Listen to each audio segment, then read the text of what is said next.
So hello गाय 31 निमित्त आम्ही केलेला आहे तंदुरी प्लॅन. ऐश्वर्या बनवते मस्तपैकी तंदुरी. ऐश्वर्या तुम्हाला सांग पटापट ह्याच्यामध्ये काय काय टाकलं. हळद, मीठ, गरम मसाला, आलं लसूण पेस्ट आणि तंदूर मसाला आणि आपला कोकणी तिखट मसाला एक थोडासा टाकलेला आहे. ओके. आणि तर आता मी हे सगळं याच्यामध्ये मिक्स करणार आहे. Okay, nice nice. आणि ऐश्वर्याने मस्तपैकी दुपारी बनवलं होतं मटन बिर्याणी, ती पण आमची खूप उरलेली आहे यार. त्यामुळे आम्ही चिकन थोडं कमीच घेतलेलं आहे. ते ऐश्वर्याने मस्तपैकी त्याला मॅरिनेट करत ठेवलं नाही. आता ऑलमोस्ट हा ती ठेवेल अर्धा एक तास. किती, अर्धा की एक तास? अर्धा तास. अर्धा तास मस्तपैकी तो आपण मसाला त्याच्यामध्ये एकदम मुरला पाहिजे. आणि नंतर मग आपण एअर फ्रायरला लावणार आहे. ऐश्वर्या तिच्या तोंडाला आताच पाणी सुटलंय ना. होय. ही आतापासून अशी करते. भेटणार भेटणार तुला भेटणार, सर्व भेटणार.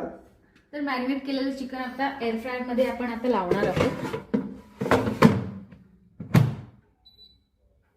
ओके. तर मॅडम हे तर टेम्परेचर किती ठेवायचं? 185 डिग्री आणि 20 मिनिट्स. Okay, nice. ओके. तर आता थोड्या वेळाने चेक करायचं आहे की चांगलं झालंय की नाही ते, आणि त्याच्यानंतर खायचं. मस्त वास येतो शुभू. आई, आता आपण 10 मिनिटांनी चेक करायचंय. आता टायमिंग काहीच नाही, अजून 1 मिनिट झालंय. 1 मिनिट झालं, आपण 10 मिनिटांची. तर आता आपण बघूया काय अपडेट आहे तो. अरे आई शपथ, जबरदस्त झालंय ना.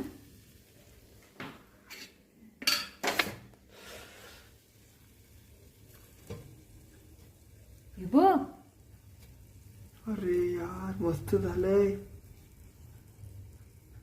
मित्रांनो तुम्ही इकडे बघू शकता, आमची तंदुरी सक्सेसफुल झालेली आहे. आता थोडस आपण ह्याला तेल लावून घेऊया. जास्त नको लाव, थोडसच लाव. थोडस तेल लावून घेऊया आणि एक 5 मिनिटं परत ठेवूया. आता 10 मिनिटांनी चेक करायचं होतं, पण आम्ही 15 मिनिटांनी चेक केलंय. खूप छान झालेली आहे. तर तेल लावून झाल्यावर परत 5 मिनिटं ठेवूया आणि खायला सुरुवात. सो गाईस, आमची तंदुरी 1 नंबर झालेली आहे. तुम्ही पण ट्राय करू शकता घरात. झटकीपट रेसिपी आहे. ऐश्वर्याला जास्त मेहनत करावी लागली नाही. मसाले मुरत ठेवलेलं, त्यामध्ये डीप केली, मॅरिनेट केलं अर्धा तास आणि झालेले आहे. आणि खूप सुंदर झालेली, खूप अप्रतिम झालेली आहे. तुम्ही हॉटेलला गेलात तरी पण एवढी भारी चव भेटणार नाही. लिटरली तुम्हाला सांगते, मी खूप ठिकाणी खाल्लं पण ह्याच्यासारखी चव मला कुठेच नाही भेटली.